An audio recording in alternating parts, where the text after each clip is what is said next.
All right, so this is Tom. He's my neighbor. Hey guys, Yeah, and you can see what he looks like there.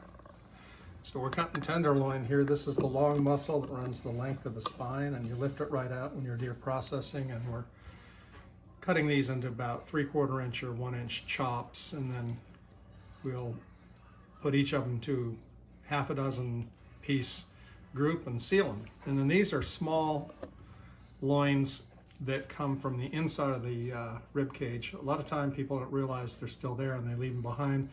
This is probably the most tender meat in the entire deer. So we'll put that into small chops, do the same thing right here.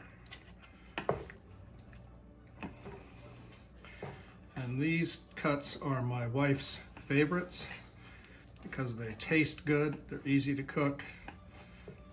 Then also what we're doing with everything here is we're cutting across the grain with the muscle, and that makes it easy to chew so you don't get tough meat. And Craig has done the same even for the jerky.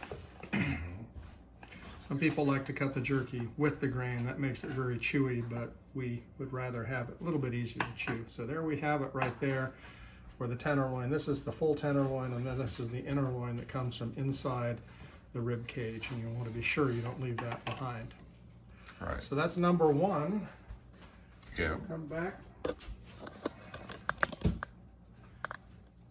And here's number two. We'll do it all over again.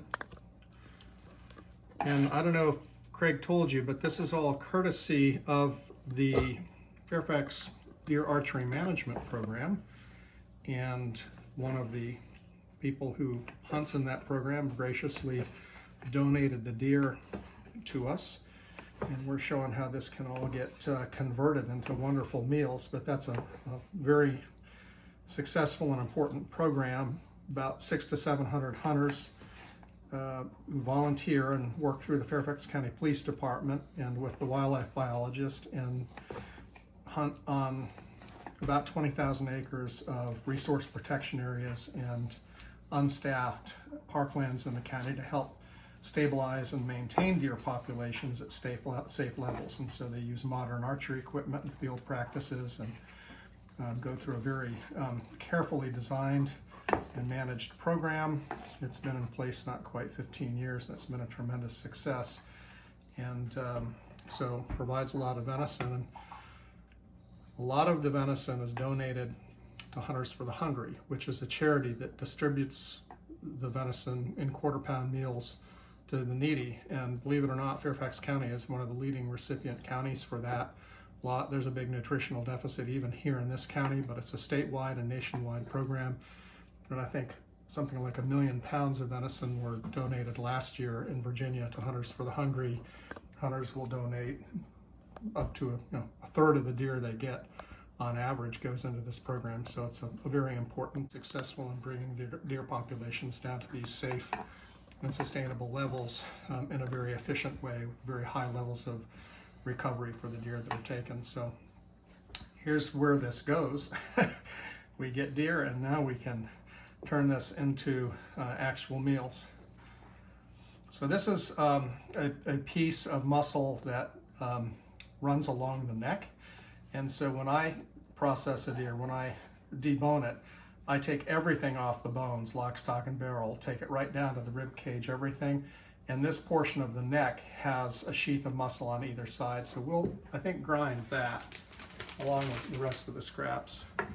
And when we do the tenderloin, we have to go back to deal with this sheath of connective tissue on the outside, and that can get separated with the knife here, and then we'll be ready to actually put these into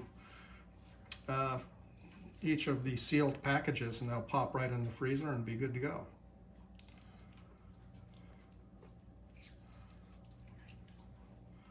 So for you guys who are wondering what you should expect in terms of your conversion from a field dressed deer to meat in the freezer, I measured this particular deer, was field dressed at 75 pounds, This particular one we got a high yield off of. We got 47 pounds of deboned meat, but it's run anywhere from 40 to 47, and the conversion rate there is anywhere from about 55% to say 60, the low 60%, but you should figure on getting a 60% conversion out of a deer, and you can do that if you're careful when you process the deer to make sure you save as much meat as possible, and you strip the entire skeleton down and get all of the scrap meat off of it and put it in to ground meat. But you should get a high conversion off of each deer. This is the third deer this year that we've seen from this particular donor. Each of them, this is the early antlerless season. Each of them was a doe, and each of them weighed exactly 75 pounds. So the consistency has been remarkable.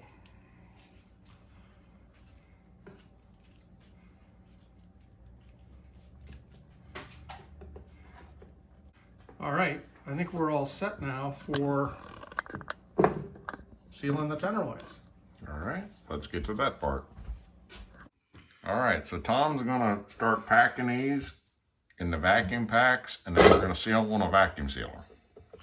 And boy, is that ever convenient, because they'll press right down into a tight package, and you can stack them in the freezer and really make efficient use. And it's kind of amazing that you can process a whole deer, which is a big deer, but it fits in a kind of a small package by the time you actually get it into your freezer or your refrigerator. And the vacuum sealing thing is just really, really great at helping to do all that. So we're gonna put about 5 normal sized chops into each of these packages, and that's at my wife's request, because that's about the size of a meal that she and I will eat. And some of these chops are a bit smaller than others, so I'm going to kind of use my judgment and just make sure that I put in place here the right size for us to cook a meal. So you'll see me cheating a little bit and putting about half a dozen in some, and then others that are big will do 5. But she likes to pull out a meal and thaw it and cook it and have it all ready to go. And so that's how we're going to try to do this.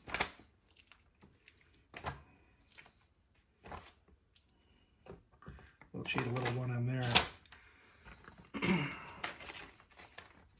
I mentioned the deer archery management program that has provided this deer, and it is a really important program here in Fairfax County, and has become a model for adoption in other places, not only in Virginia and other states, for managing urban deer populations. And of course, as you know, if they're not managed... I don't have them sealed yet. You don't have these sealed, okay. Are we ready to vacuum seal these? Yep. Okay. Well, I'll just finish the thought. You know, it's obviously really important to keep the deer population stable. Otherwise, they grow to the point that they experience malnutrition and disease. We see a lot of deer vehicle collisions, a lot of property damage. We see other problems. The health of the deer declines, and then the interactions they have with landowners and automobile drivers become very difficult. So we want to keep those populations at a safe level and be able to remove them in a way that's also very efficient and humane. And so archery with modern equipment, modern compound bows and crossbows, has been very effective at being able to take deer very quickly out of the urban areas through the use of these volunteer hunters that go through proficiency testing and a lot of monitoring and such, and they've become very, very effective at doing this. So this program has enabled this county and lots of other localities in Virginia and other places across the country to put in an archery management program that replaces the need for other things like sharpshooting, for instance. And it's really very difficult to gun hunt in a lot of these areas, so archery sort of fills that void, and it also creates a tremendous recreational opportunity for hunters. And then, as we can see, a tremendous amount of meat that is highly nutritious. And if you go check your numbers on the percentage of protein per serving, venison is the most highly ranked meat you can find. It outscores everything, which is, I guess, one of the reasons the Indians were so focused on venison as a part of their diet. I think, interestingly, the number 2 ranked meat is squirrel. So wild game has very, very high protein content. It's very healthy, it's sustainable. And then we're trying to make sure that these herds are managed very carefully and in a very sensitive and humane manner. Archery has shown in its modern technology and field practice orientation that it can do that. And so this program has grown over the years and become mainstreamed. It's very successful, and it's being picked up in other areas across the state. So we're going to take this to the next stage and get this stuff sealed up, ready to go to the freezer. All right. All right, so this is our vacuum sealer here. You put the bags in the top. These are the ones that Tom has already packed. So we're just gonna stick this into the machine. Once it registers, it'll start to do the vacuum. All right, and you just let it go. You'll see it sucking the air out. Once it gets all the vacuum, it'll start sealing. That's what the red light is here. It's going to start sealing the package. Now it released the vacuum. It released the package. So there is one sealed package. Amazing. So, dinner ready. Yep. My wife will appreciate that. You just put it in the freezer and get it out on the hole. It's ready to go. My daughter will appreciate it too. She's in graduate school and she doesn't have much time, but she's really trying to stay focused on her nutrition, and having some ready-to-go venison meals will be a big thing for her. And they should still be able to hear that over the sealer. So there's another one. It's sealed. It's sealing the package.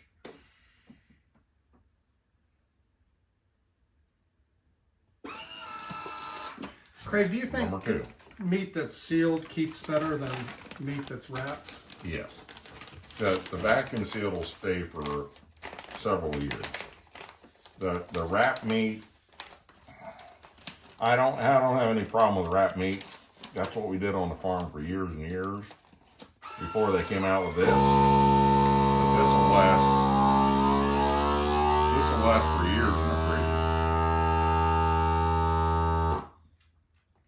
Because there's no air in it. There's nothing that can go bad with it.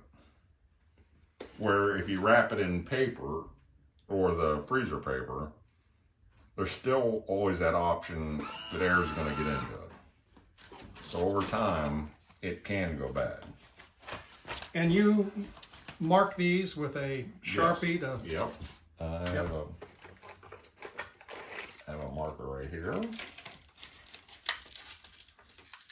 So you can write on there what they are and today's date. How about that? This will be a no surprises policy, so my wife knows what she's grabbing in the freezer. Yeah, because the worst thing is when you go into a freezer and you open up, you get a pack of something in the freezer and you have no idea what it is. So the best thing is to write on it what it is and the date that you put it in the freezer.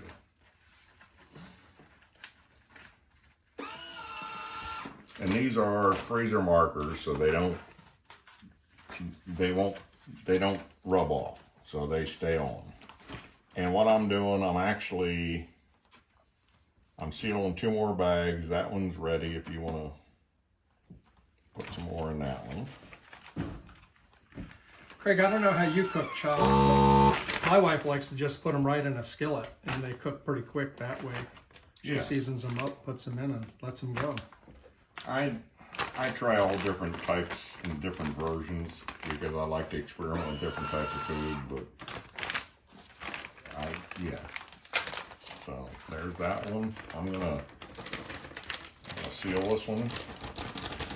So the good thing about doing this yourself, my wife is on a low sodium diet, and so she can adjust the amount of seasoning and the type that goes into these meals to make sure they stay healthy for her. Because when you buy store-bought and you don't know what they put in, you have no idea what the ingredients are, what the salt level is, any of that. So doing it yourself is much healthier. A lot of times you don't know how the animal was raised either.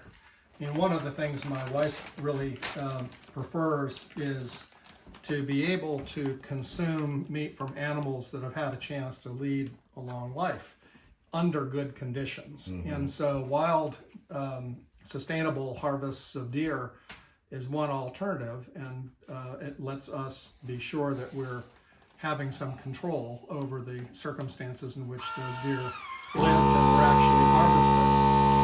It makes her feel a little bit better about what we're doing. Now, the only thing about this vacuum sealer is it's not a commercial sealer, so it overheats. So sometimes you just gotta let it cool down, but it'll do everything you need it to do. So right there, that's 5 packs of tenderloin that have been sealed and are good to go for a long time. So we're gonna continue on with the process. And I hope you enjoyed the channel. If you do, please subscribe, hit the like button and the bell for future notifications. And we'll see you in the next video. Bye-bye.